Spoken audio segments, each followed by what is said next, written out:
good and decent people of YouTube, welcome to Political Drain, where we sift through the sewage at the end of a long pipeline of corporate media in order to expose the liars and the charlatans hell-bent on manipulating you for power and for profit. My name is Bruce Lively, and no, you're not crazy.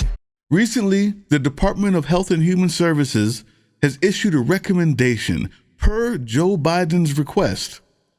And that recommendation was that marijuana should no longer be treated as a Schedule I drug, but now as a Schedule III drug. Many advocates of cannabis use have been advocating for this exact thing, kind of.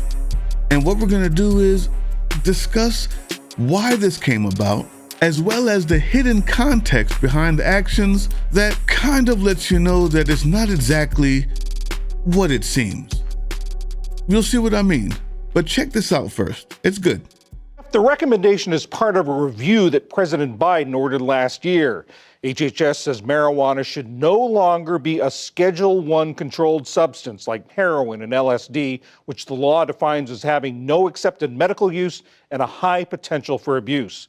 Natalie Fertig covers federal cannabis policy for Politico. Natalie, I just want to underscore something that Jeff said in the introduction. This is not what they are not recommending decriminalization. Is that right? Yes, and that's very important to remember. This would change where cannabis lies within some of our criminal codes, some of our tax codes, but it would not remove the federal prohibition on cannabis at the state or the federal, at the federal level for states that have legalized. And there would be some restrictions remaining. Yes. So a Schedule III drug is still overseen by the FDA. You can't walk into a pharmacy and buy Tylenol with codeine right from the rack, but that would be the same with cannabis. What would be the biggest practical effects of this? So the cannabis industry has been pretty hard hit in the last few years, I think surprisingly to a lot of people who thought this was a great way to make some cash.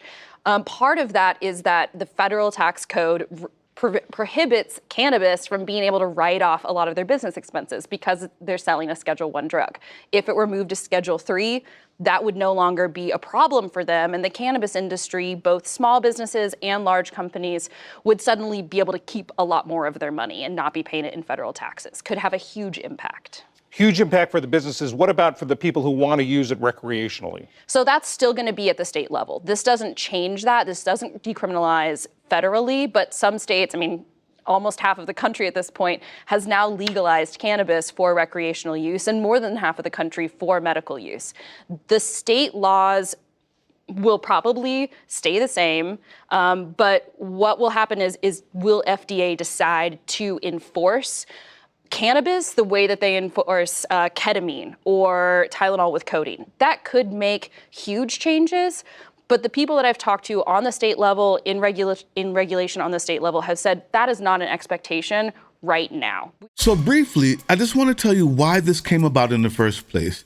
You see, cannabis activists have been asking for this very move for 40 or 50 years. No one was able to ever even research whether or not marijuana could be used in a medical environment, what it did, why it did what it did. All research has been done on the back end and the back alleys, right? And the idea that this herb was somehow as dangerous and addictive as heroin was just absurd. So let's call that a win.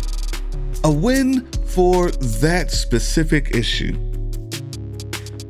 But here's some context. I did notice when the young lady was describing the other Schedule III drugs, absolutely none of them were drugs that would get you arrested if you took it.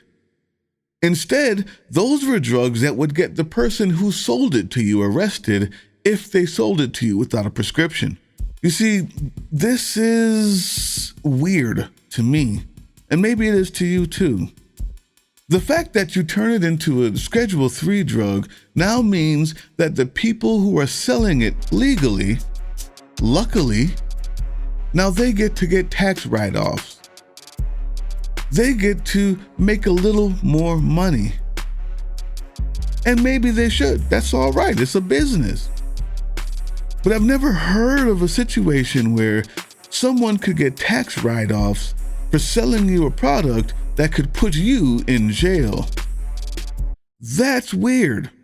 It all comes down to this. Joe Biden's main three contributors, top three. Number one, the Democratic Party and liberal organizations.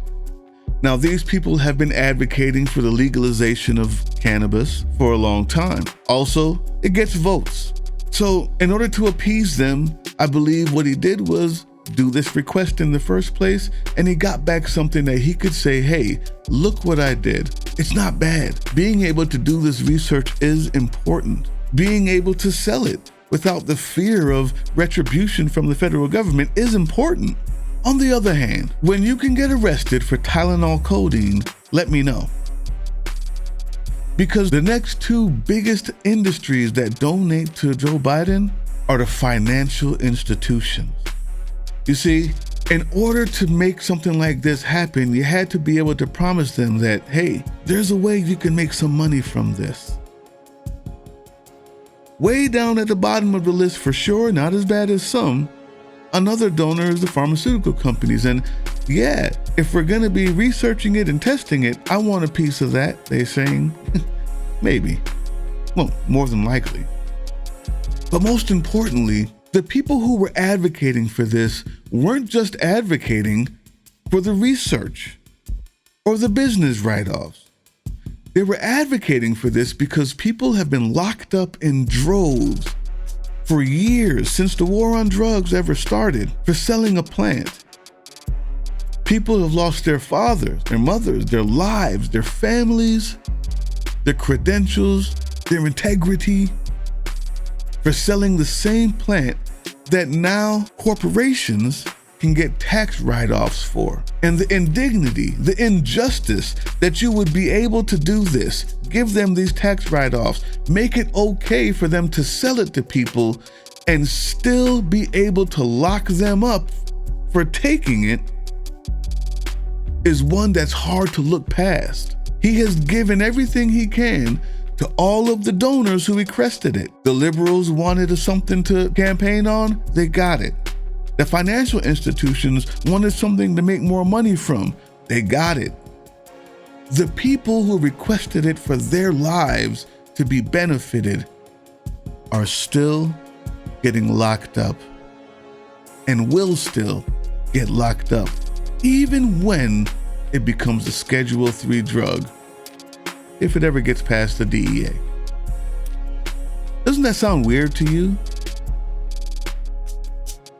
It's not all bad or all good. There is nuance, there is gray. I'm happy if this actually comes to pass, that we can take it to a Schedule III drug and stop the nonsense, research it, get smarter about it, and use it if you can. I'm not happy that it's done at the expense of the people who requested it in the first place. I'll see you on the next one.